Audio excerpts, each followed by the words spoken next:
Okay, so good evening, colleagues.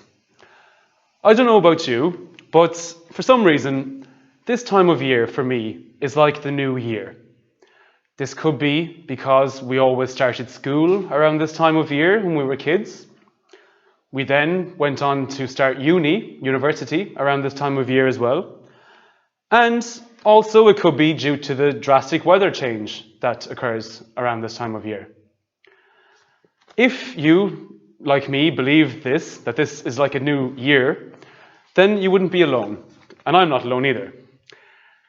The pagans of Ireland and Scotland many, many years ago used to celebrate this time of year as the new year.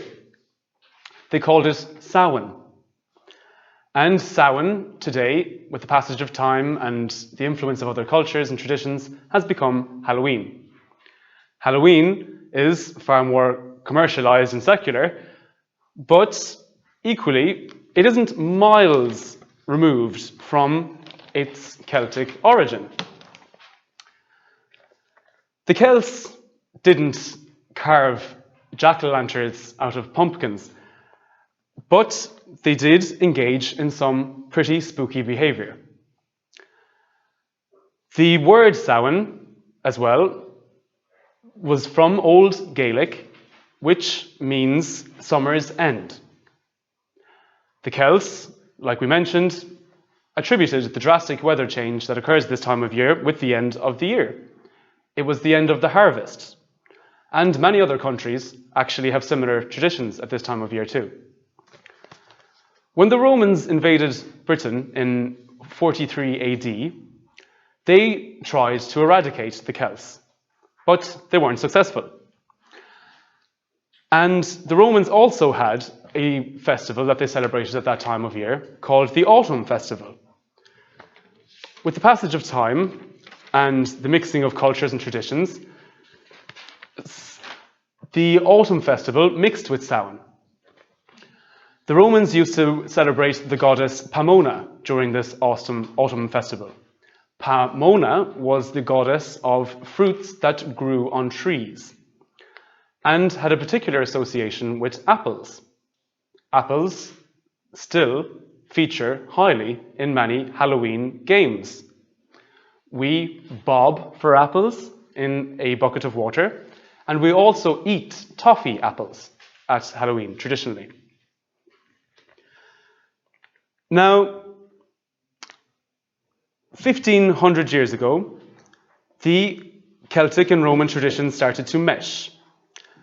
And when Rome converted to Catholicism, they retained the Pomona festival. But in the 7th century, the Pope at the time did not like this association, and he wanted to establish a Catholic holiday. So he declared the 1st of November as All Saints' Day. A saint is also known as a hallow. So the 1st of November is also known as All Hallows' Day. Therefore, the 31st of October is All Hallows' Eve, or All Hallows' Evening, Halloween. Today, some of the spooky aspects of Samhain have been retained. This period of the year was referred to as a liminal period by the Celts. A liminal time is when one state changes to another. Dawn is an example of a liminal time in the morning when the sun rises and gives us daylight. Dusk is another example of a liminal time because the sun sinks into the horizon and gives us nightfall. So the Celts believed that at this liminal time of the year, spirits could cross over from the other world into our beautiful little world. The Celts wanted to please these spirits because they believed that by pleasing them, they would be able to withstand the harsh winters that we experience in these parts of the world. So, to please these spirits, the Celts used to leave treats outside for them. The Celts used to also burn bonfires, large outdoor fires, and set dinner tables outside. They would set an extra place for the spirits of their dead families that they believed were coming back to eat with them. And they would ask these spirits questions. They'd ask them if the person they fancied around the corner fancied them. They'd ask them who they were going to marry, that type of thing. And many people believe that the Ouija board stemmed from this tradition. The Celts also dressed up as spirits. They dressed up as them because they were afraid of them.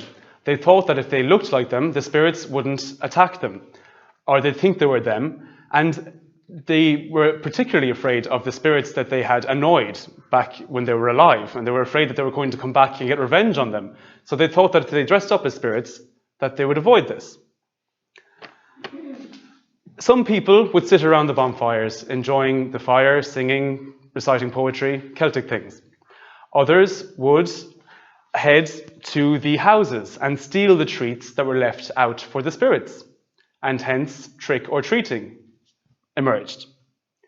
Today, the United States is undoubtedly the home of the biggest Halloween celebration. But this also has its origins from the Celtic nations. The British had colonies in the east coast of the United States, and many Irish people moved there, and they brought the tradition with them.